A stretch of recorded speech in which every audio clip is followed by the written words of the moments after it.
महाराष्ट्रातील ताज्या घडामोडी पाहण्यासाठी आजच आपल्या न्यूज 15 मराठी या चॅनलला यूट्यूबवर सबस्क्राईब करा.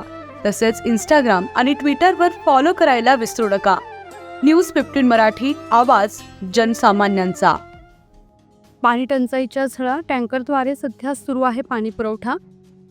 लातूर जिल्ह्यातील उन्हाची तीव्रता वाढत चालली आहे.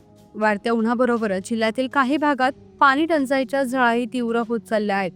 पाणी टंचाईची तीव्रता लक्षात घेऊन प्रशासनाच्या वतीने सध्या लातूर जिल्ह्यातील 13 गावे आणि 5 वाड्यांना विहीर आणि बोरच्या अधिग्रहणाद्वारे पाणी पुरवठा करण्यात येत असून जिल्ह्यातील जळकोट तालुक्यातील शिवाजीनगर तांडा आणि बागमारी तांडा या तांड्यांना एका टँकरद्वारे पाणी पुरवठा सुरू आहे, अशी माहिती लातूर जिल्हा परिषदेच्या ग्रामीण पाणी पुरवठा विभागाच्या अधिकाऱ्यांनी आज दिनांक 25 एप्रिल रोजी दिली आहे. उन्हाच्या तीव्रतेमुळे खालावत असलेली पाणी पातळी लक्षात घेता येत्या महिन्यात जिल्ह्यात अधिग्रहणांची संख्या वाढण्याची शक्यता व्यक्त करण्यात येत आहे. न्यूज 15 मराठीसाठी सुधाकर सूर्यवंशी, लातूर. सध्या जिल्ह्यात पाणी टंचाईची कशी परिस्थिती आहे आणि आतापर्यंत किती गावावाड्यांना अधिग्रहण टँकरद्वारे पाणी?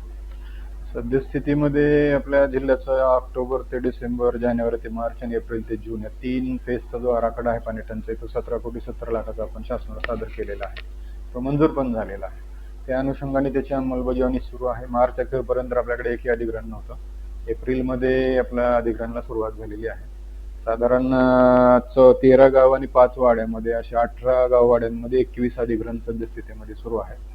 आणि जळकोटमध्ये शिवाजीनगर तांडा, वाघमारी तांडा या एका तांड्याला एक टँकर, शासकीय टँकरद्वारे पाणी पुरवठा सध्या सुरू आहे.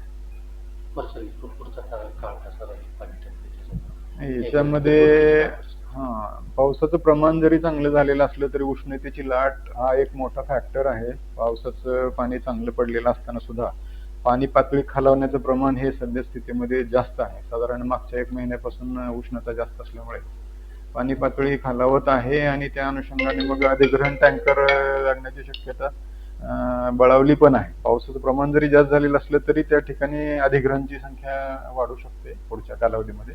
टँकरचं प्रमाण यावर्षी जास्त लागणार नाही असं वाटतंय, कारण जलजीवन मिशनचे सायमल्टेनियसली आपले जे कामं जिल्हाभरामध्ये चालू आहे. 928 गावांपैकी जवळपास जिल्हा परिषदकडे असलेल्या 928 गावांपैकी जवळपास 432 गावच्या योजना पूर्ण झालेल्या आहेत. त्या ठिकाणी आपण पाणी पुरवठा पण सुरू केलेला आहे. उर्वरित 75 ते 100% मध्ये जवळपास 76 योजना आहेत. त्या पण साधारण 1 महिन्यामध्ये आम्ही पूर्ण करण्याचे नियोजन केलेलं आहे. असं साधारण 550 गावांमध्ये योजना आपल्या पूर्ण होऊ शकतील.